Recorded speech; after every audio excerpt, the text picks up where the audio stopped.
Imagine arriving at a remote village after days of traveling through the frozen Canadian wilderness. Smoke no longer rises from the chimneys. The hunting rifles are still hanging on the walls. Meals sit untouched inside warm cabins. Dogs, once loyal companions, are found tied to sleds, slowly starving. But there is one thing you cannot find. Not a single person. Every man, every woman, every child, gone. No signs of violence, no footprints leading away, no explanation that has ever satisfied historians, investigators, or the families who still remember the story. For nearly a century, the disappearance of the people said to have lived near Anjakuni Lake has remained one of Canada's most disturbing mysteries. Tonight, we'll separate documented facts from enduring legends and examine why this story continues to fascinate people around the world. If you're fascinated by the hidden stories behind history, subscribe to Chronicle Nexus and join us as we uncover the mysteries that shaped our world. The farther north you travel into Canada's Arctic wilderness, the quieter the world becomes. Roads disappear, cities fade into memory. Towering forests give way to endless tundra, icy lakes, and landscapes so vast they seem almost untouched by time. During the winter, temperatures plunge far below freezing. Snow swallows trails. The silence becomes so complete that even the smallest sound seems unnatural. For thousands of years, Indigenous peoples learned not merely to survive here, but to thrive. Among them were the Inuit and other northern communities whose knowledge of the land, weather, and wildlife was passed from one generation to the next. Every frozen river, every migration route, and every change in the wind carried meaning. To outsiders, these lands often appeared empty. In reality, they were alive with stories. Some told of remarkable endurance. Others warned of dangers hidden beneath the beauty of the northern wilderness. And then there were stories that even experienced hunters hesitated to discuss after sunset. One of those stories centered on a remote area near what is now known as Anjakuni Lake in Nunavut. For decades, people have repeated the tale of an entire settlement that allegedly disappeared without warning, leaving behind homes, supplies, and unanswered questions. It is a story that has inspired books, documentaries, radio programs, and endless debates across the internet. But before we follow the mystery itself, we must ask an important question. Did the disappearance happen exactly as it has been told? Or has a real event slowly transformed into one of North America's greatest legends? That distinction matters. Mysteries become even more fascinating when facts and folklore begin to intertwine. To understand why this story has endured, we need to return to the early decades of the 20th century. Northern Canada was still a frontier for many non-Indigenous settlers. Fur traders, trappers, missionaries, and members of the Royal Canadian Mounted Police traveled enormous distances by canoe, dog sled, and on foot. Journeys that might take hours today often required weeks of dangerous travel. Communication was slow. Weather could isolate communities for months. If someone disappeared, there were no helicopters, satellite phones, or GPS devices to begin an immediate search. The wilderness often kept its secrets. Among those who spent much of his life navigating this unforgiving environment was a trapper named Joe LaBelle. Accounts describe him as someone familiar with the northern trails and accustomed to long expeditions through regions few outsiders had ever seen. Like many trappers of his era, he depended on remote settlements for occasional shelter, supplies, and companionship during lonely journeys across the Arctic. According to the most widely circulated version of the story, LaBelle had visited a small Inuit settlement near Angikuni Lake on previous trips. The residents reportedly welcomed travelers. They traded goods, shared food, exchanged news from distant communities. It was a place where, after days alone in the wilderness, a traveler could once again hear laughter around a fire. Then, sometime during the winter of 1930, everything changed. After traveling for days through snow-covered terrain, LaBelle approached the settlement, expecting another familiar visit. From a distance, nothing seemed unusual. The cabins still stood. Smoke should have been rising from the chimneys. Voices should have echoed across the frozen landscape. Instead, silence. The kind of silence that immediately tells an experienced traveler something is wrong. As LaBelle stepped closer, the uneasy feeling only deepened. The doors of the cabins were open. Inside, everyday belongings remained exactly where families would have left them. Cooking pots, tools, clothing, personal possessions. Some later retellings even claimed meals had been left unfinished, as though people had vanished in the middle of ordinary life. That particular detail is often repeated in popular accounts, but historians caution that there is no contemporary evidence confirming it. It illustrates how dramatic stories can grow more vivid over time.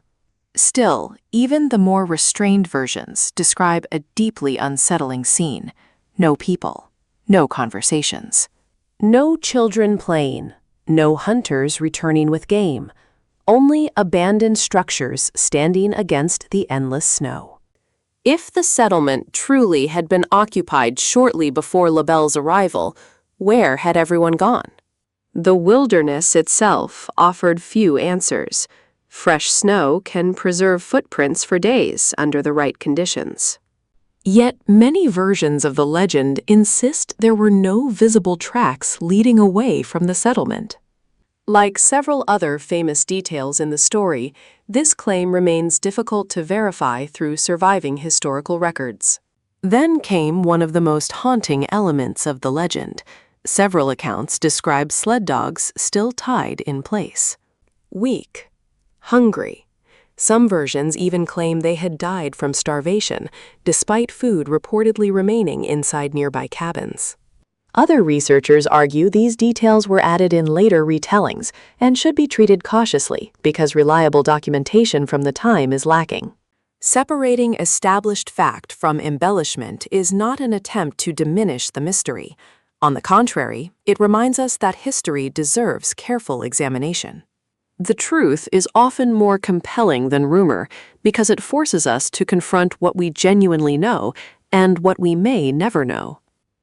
Faced with the strange scene before him, LaBelle reportedly realized this was far beyond the ordinary challenges of northern travel.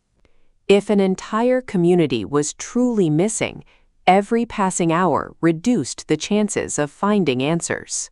He would soon begin a journey to alert the authorities.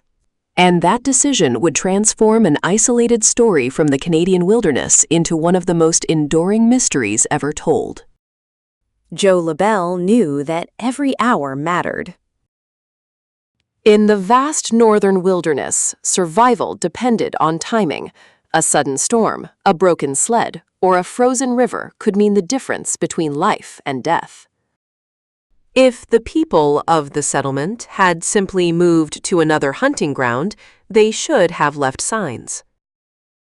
If they had fled from danger, there should have been tracks, abandoned equipment, or evidence of haste. According to the story, there was almost nothing. The silence itself became the first mystery. LaBelle reportedly left the deserted settlement and made the difficult journey to the nearest Royal Canadian Mounted Police outpost. The trip was neither quick nor easy. Winter in northern Canada was unforgiving, and traveling across frozen lakes and endless stretches of snow required experience, endurance, and luck.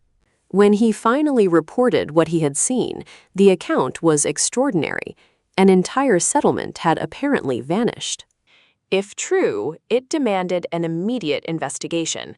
But this is where the historical record becomes far more complicated than the legend. Many modern retellings claim the RCMP quickly organized a search party that confirmed every shocking detail. Yet historians who have examined surviving police records have found something unexpected. No official RCMP report matching the dramatic version of the event has ever been conclusively identified. This absence of documentation has become one of the central debates surrounding the Anjikuni Lake mystery. Did the investigation happen exactly as later writers described? Were records lost? Or did the story gradually grow through repeated retellings over many decades? These questions remain unanswered. Even so, reports of the mysterious village continued to spread. Newspapers, magazines, and radio programs found the tale irresistible. Each retelling added another layer of intrigue. Small uncertainties became dramatic certainties. Simple observations transformed into terrifying details. One of the most famous claims involved the graves. According to later versions of the story, investigators discovered that the community's burial ground had been disturbed.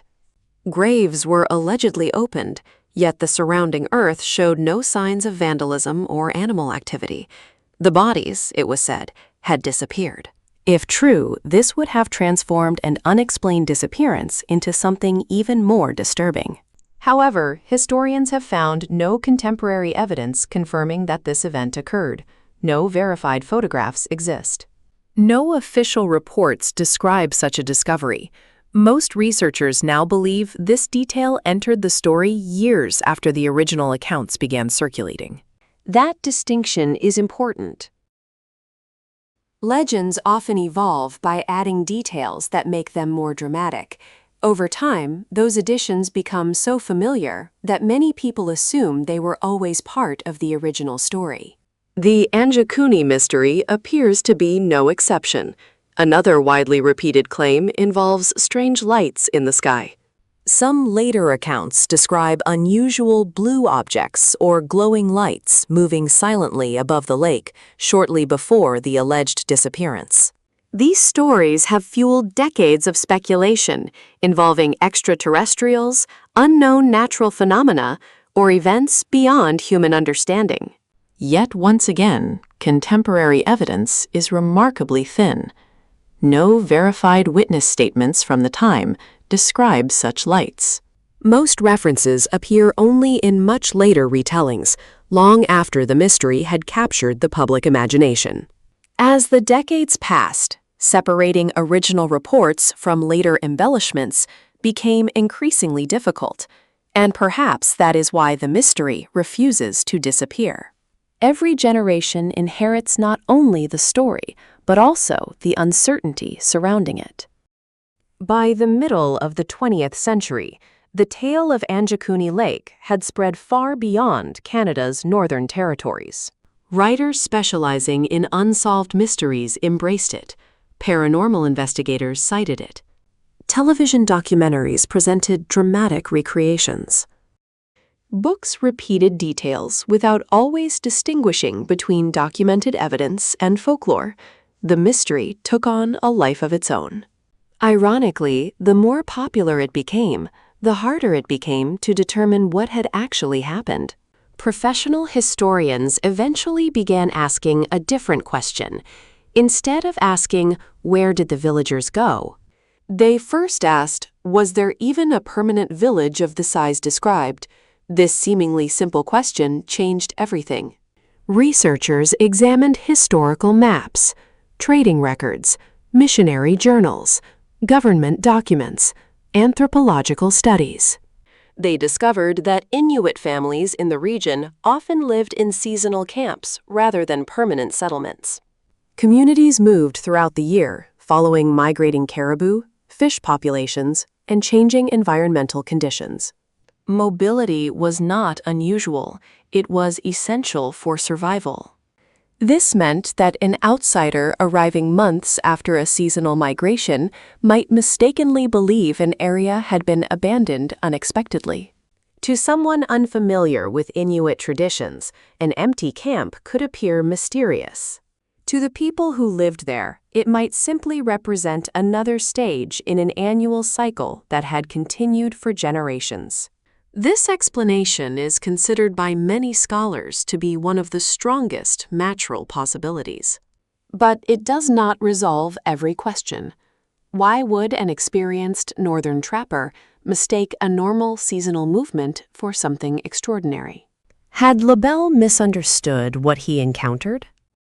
Or did he witness something genuinely unusual that was later exaggerated beyond recognition? Unfortunately, Joe LaBelle himself left behind very little first-hand documentation. Much of what we know comes from secondary accounts published years later. That gap has become one of the greatest obstacles facing modern investigators. Without original testimony, every later version must be examined carefully. As researchers continued investigating, another surprising discovery emerged. Some historians questioned whether LaBelle's report had been amplified by a newspaper article published in 1930 by journalist Emmett Kelleher. That article became one of the earliest widely circulated versions of the mystery and introduced many of the dramatic details that would define the legend for decades. But newspapers of that era often mixed first-hand reporting with colorful storytelling, especially when describing remote regions few readers could independently verify. The farther away the audience, the easier it was for myth and reality to merge. Today, historians often compare the Anjikuni mystery to a game of historical telephone. Each retelling preserved the basic outline. But every storyteller added a little more suspense, a little more fear, a little more certainty, until eventually few people remembered which details came from evidence and which came from imagination. Yet, even after stripping away exaggeration, something remarkable remains. There was a story. There was a place. There was a trapper whose account became one of Canada's most enduring legends. And there are still questions that no surviving document answers with complete confidence. That uncertainty is precisely what keeps researchers returning to Anjikuni Lake. Because sometimes the greatest mystery is not whether something impossible happened.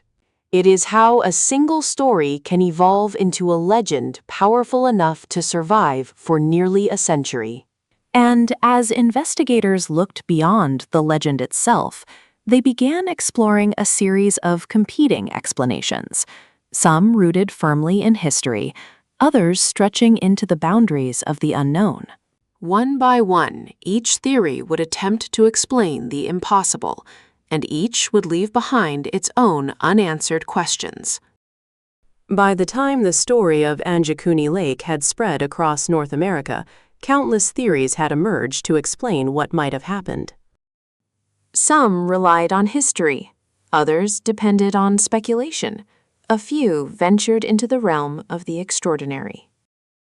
To understand why this mystery has endured, we need to examine each explanation with the same standard: what is supported by evidence and what remains only a possibility. The first, and by far the most widely accepted explanation among historians, is that the story itself became much larger than the event that inspired it. Northern indigenous communities, including Inuit families, did not always remain in one location year-round. Their survival depended on mobility. Seasons dictated where fish could be caught, where seals gathered, and where migrating caribou crossed the tundra. Entire camps could be dismantled within hours. Families packed their possessions onto sleds or small boats and moved together. To outsiders unfamiliar with this way of life, an abandoned camp might appear mysterious. To the people who lived there, it represented careful planning and generations of experience. Researchers who support this theory argue that Joe LaBelle may have encountered a seasonal camp after its residents had already relocated. If later storytellers misunderstood or embellished what he reported, an ordinary migration could gradually transform into an extraordinary disappearance. It is a simple explanation. Perhaps too simple for a story that has captivated audiences for nearly a century, because one question immediately follows. If the settlement had simply moved, why did the account describe belongings left behind? Again, this depends on which version of the story one accepts. Some of the most dramatic details, unfinished meals, valuable supplies, starving sled dogs, and untouched rifles, appear primarily in later retellings rather than in contemporary records. Without reliable documentation, historians cannot confidently state that these details were ever observed. The mystery, therefore, may lie not in abandoned possessions, but in how those details entered the legend. A second theory points toward the unforgiving environment itself. The Canadian Arctic has always demanded respect. Blizzards can reduce visibility to almost nothing within minutes. Temperatures can fall so rapidly that exposed skin freezes almost instantly. Lakes that appear solid can conceal dangerously thin ice. Even experienced hunters sometimes disappeared without leaving obvious traces. Could an approaching natural disaster have forced an entire community to leave quickly? It is certainly possible. Communities living close to nature constantly monitored subtle environmental changes invisible to outsiders, a shift in animal migrations, the cracking of river ice, unusual weather patterns, a shortage of food. These warning signs often required immediate action. Leaving early could mean survival. Waiting too long could mean disaster. From this perspective, what appears mysterious to modern observers might actually reflect remarkable environmental knowledge. But once again, questions remain. If relocation was planned, why did later reports describe an atmosphere of sudden abandonment? Unfortunately, because those descriptions cannot be independently verified, historians cannot answer with certainty. Another possibility focuses on disease. Throughout Canadian history, Indigenous communities suffered devastating epidemics following increased contact with outsiders. Influenza, tuberculosis, smallpox, measles. Diseases that today might be treatable often proved catastrophic in isolated regions with limited medical care. Could illness have forced survivors to relocate in search of assistance? Historical records confirm that such movements occurred elsewhere in northern Canada. Communities sometimes traveled significant distances to reach missionaries, trading posts, or medical stations. If this happened near Unjukuni Lake, later observers unfamiliar with the circumstances might have interpreted the abandoned camp as something far more mysterious. Yet researchers face the same obstacle.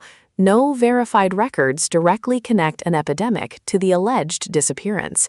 The possibility exists, the evidence does not. Some investigators have explored another historical explanation: conflict. Life in the Arctic was difficult, and while cooperation between communities was often essential, disputes occasionally arose over hunting territories, resources, or long-standing rivalries. Could violence have driven families away? Again, historians have found little evidence supporting this idea. There are no verified reports describing an attack, no archaeological discoveries indicating widespread violence. No documented eyewitness testimony confirming such an event. Without evidence, the theory remains speculation. As one explanation after another encounters unanswered questions, it becomes easier to understand why more extraordinary ideas eventually entered the conversation. Perhaps the most famous involves extraterrestrials. The theory gained popularity during the middle of the 20th century, when public fascination with unidentified flying objects reached unprecedented levels. Supporters pointed to later claims of mysterious lights over the lake. If strange objects appeared in the sky shortly before the disappearance, they argued, perhaps the missing villagers had encountered something beyond human understanding. It is an idea that has inspired books, television programs, and countless online discussions. But there is a critical distinction. No verified contemporary reports document such lights. The claims appeared decades after the original story entered public circulation. Without reliable evidence connecting the lights to the alleged disappearance, historians and scientists do not consider the extraterrestrial explanation supported. Still, the theory persists, because mysteries often invite people to imagine possibilities beyond ordinary experience. Others have proposed supernatural explanations rooted in indigenous folklore. Across the Arctic, many traditional stories speak of places deserving respect. Some tell of spirits connected to the land. Others warn travelers against arrogance, greed, or ignoring ancient wisdom. These oral traditions served many purposes. They preserved cultural values, passed down survival knowledge, strengthened community identity, and reminded listeners that nature should never be underestimated. It is important, however, not to confuse sacred cultural traditions with modern paranormal speculation. Many indigenous elders have emphasized that their stories are complex teachings, not sensational ghost tales. Using them simply to explain unexplained events risks misrepresenting cultures whose histories stretch back thousands of years. Respect for those traditions requires acknowledging both their significance and their context. Interestingly, some researchers argue that the greatest mystery has nothing to do with vanished villagers at all. Instead, they believe the real mystery concerns how stories evolve. Imagine a single report, retold by one newspaper, repeated by another. Expanded in a magazine, adapted for radio, then television, then documentaries, then the internet. Each storyteller adds one detail, removes another, introduces new dialogue, creates stronger emotion, highlights greater suspense. After nearly 100 years, the final version may bear only a passing resemblance to the original account. Psychologists call this reconstructive memory. Human beings do not remember stories like cameras recording video. We rebuild memories each time we recall them.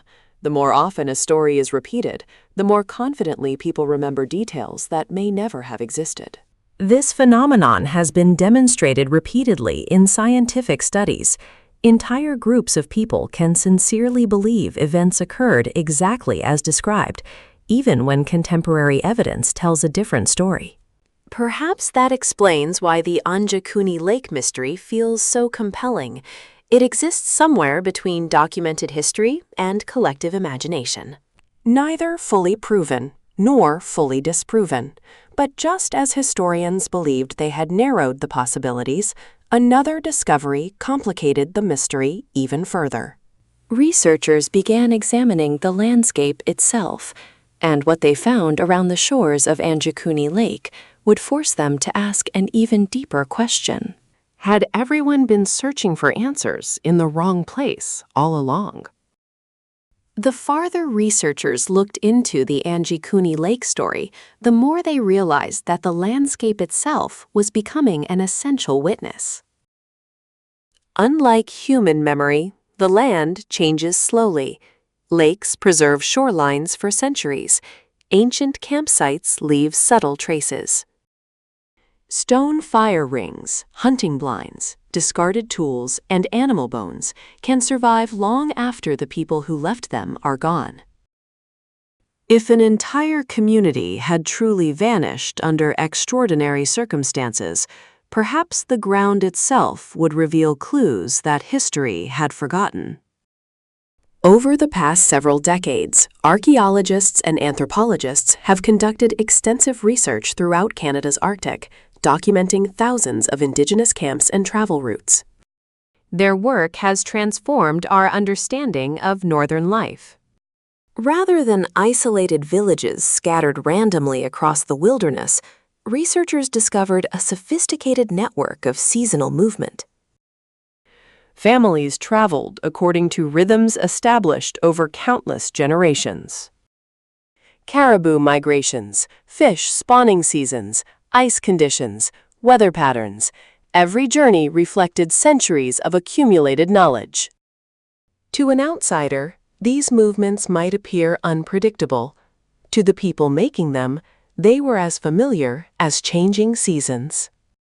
This realization challenged one of the mystery's central assumptions.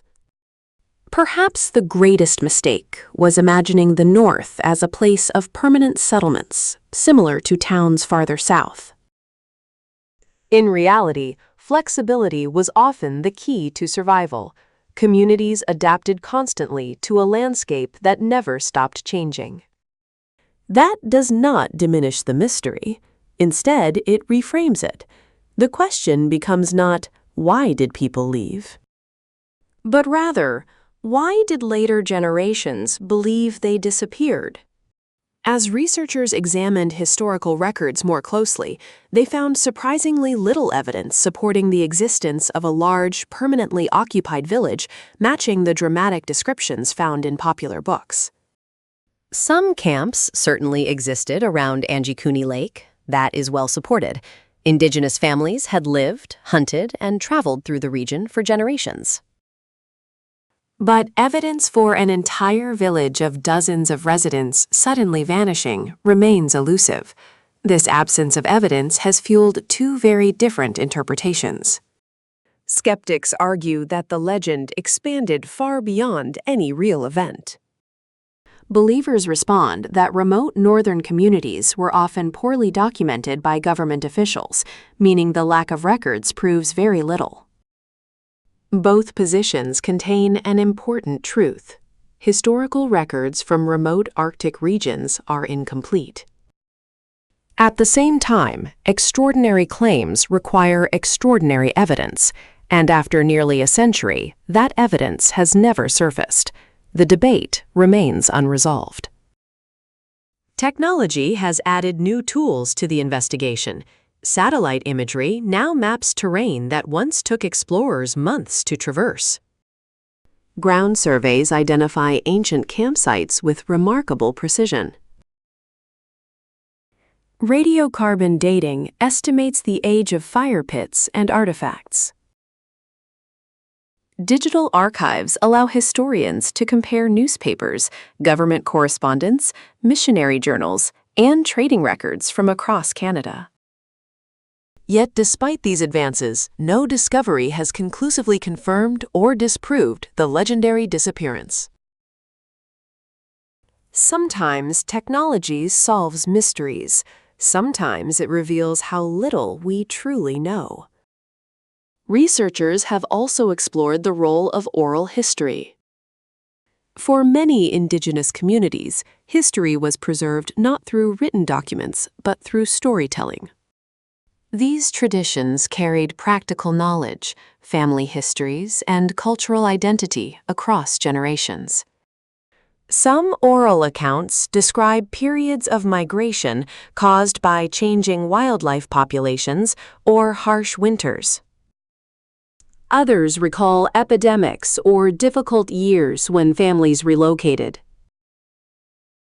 However, no widely accepted Indigenous oral tradition has been found that clearly matches the sensational version of the Anjikuni disappearance popularized in modern media.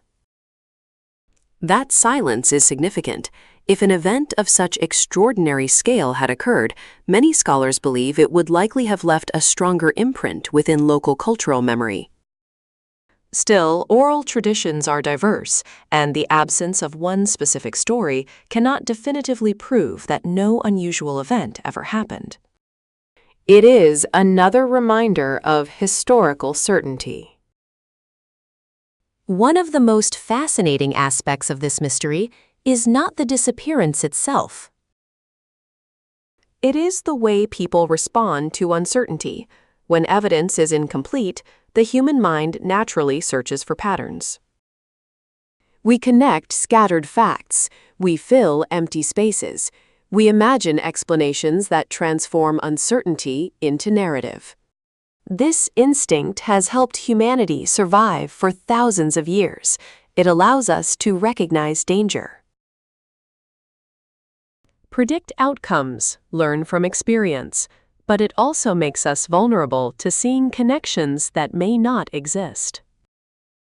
Psychologists refer to this tendency as pattern recognition. When confronted with unexplained events, our brains often prefer an imperfect explanation. That may explain why the Anjikuni Lake mystery continues to generate new theories even today. Every unanswered question becomes an invitation. Every missing document becomes a clue. Every silence becomes evidence of something larger hiding just beyond our understanding. The internet has amplified this process dramatically. Videos claim secret government cover-ups. Websites insist extraterrestrials were responsible. Social media posts repeat details that historians have already questioned. Each retelling reaches millions of new viewers, many encountering the story for the first time. Some versions are carefully researched, others prioritize entertainment over historical accuracy. Distinguishing between the two has become increasingly difficult, and yet there is something undeniably valuable about this mystery. Not because it proves the paranormal, not because it confirms a conspiracy, but because it reminds us how fragile history can be. A single newspaper article, a handful of conversations, a story repeated across generations. Together, they can shape public memory for nearly 100 years. That realization raises another intriguing question.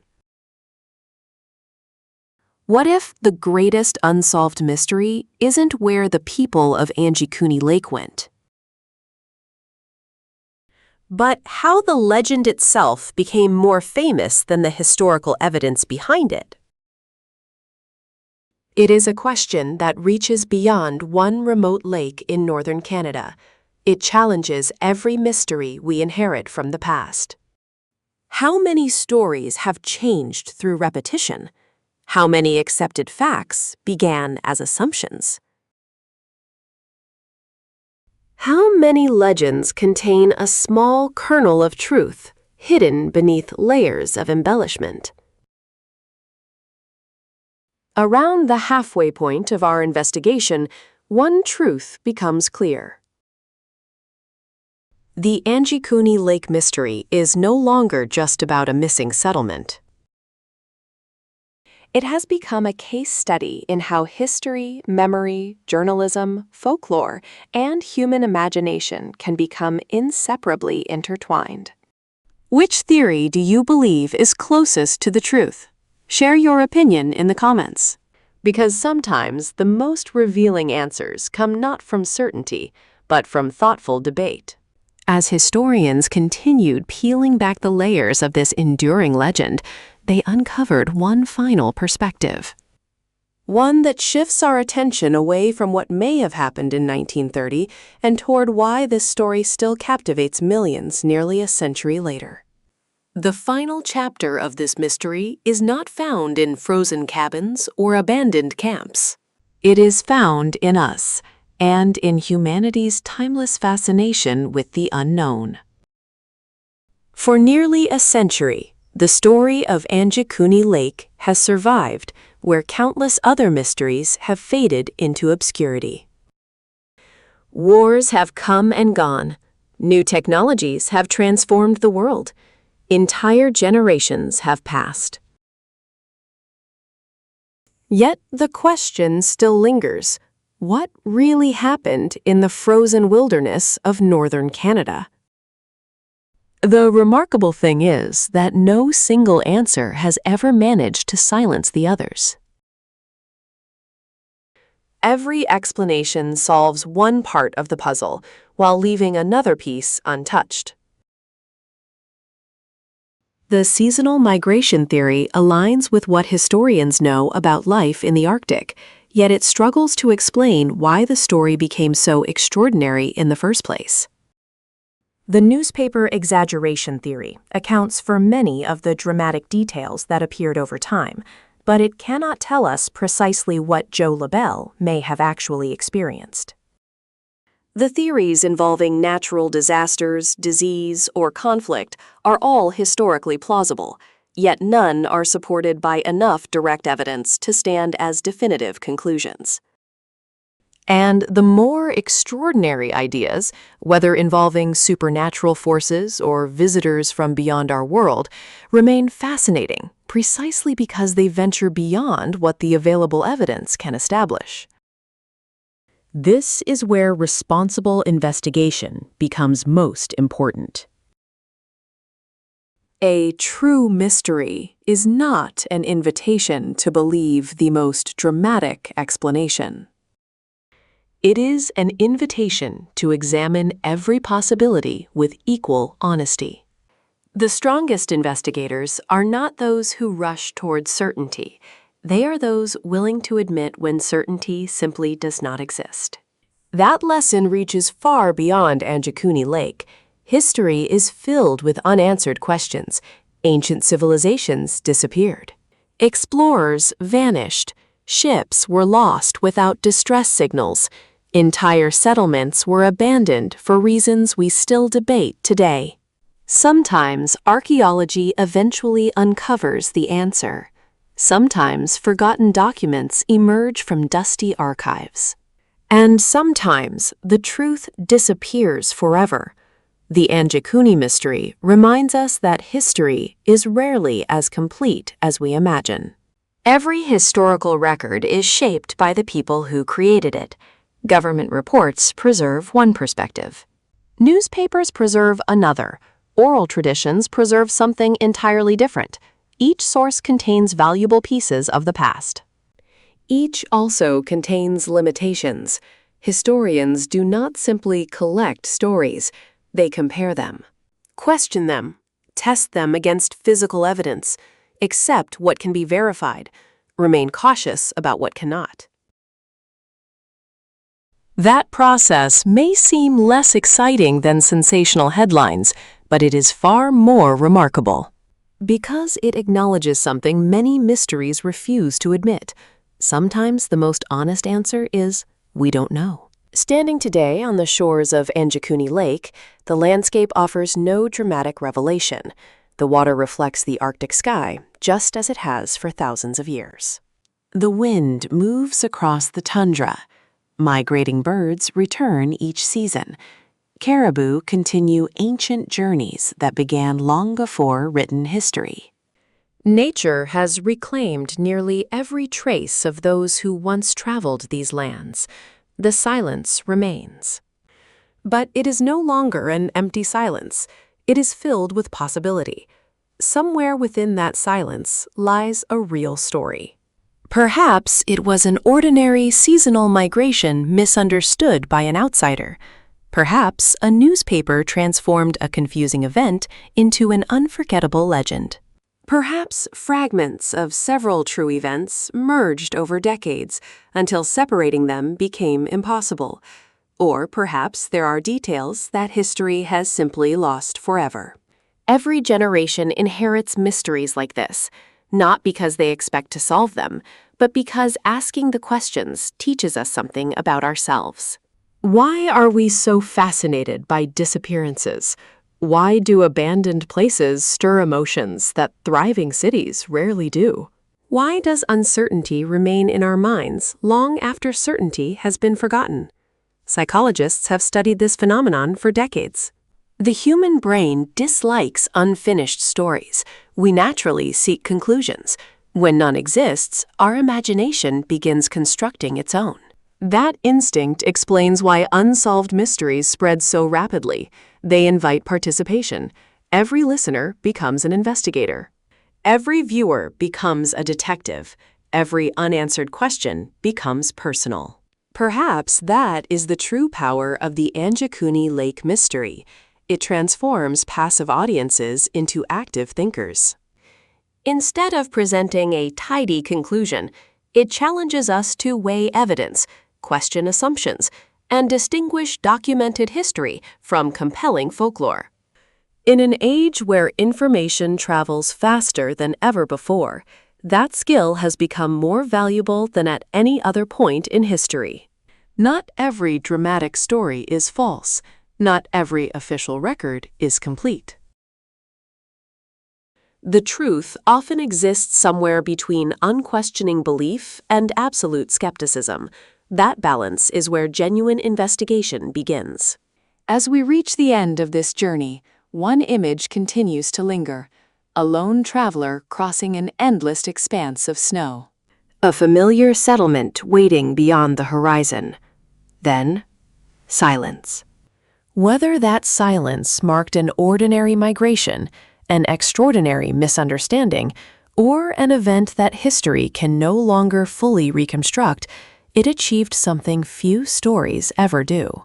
It refused to disappear, long after the cabins have weathered away. Long after the footprints have melted beneath fresh snow, long after the witnesses themselves have become part of history. The mystery remains, not because we lack imagination, but because we lack certainty. And perhaps that is exactly why it still captivates us today. Real mysteries are rarely satisfying. They rarely end with dramatic revelations. Instead, they leave us standing at the edge of what we know, staring into the vast territory of what we may never understand. If mysteries keep you awake at night, subscribe to Chronicle Nexus, like this video, and share it with fellow mystery lovers. Because every unanswered question is another journey waiting to begin. And here at Chronicle Nexus, where history meets mystery, we'll continue exploring the stories that challenge what we think we know. Not to tell you what to believe, but to uncover the evidence, examine every theory, and let history speak for itself. Until next time, the greatest mysteries are often not the ones we solve. They're the ones that continue asking questions long after the evidence has fallen silent.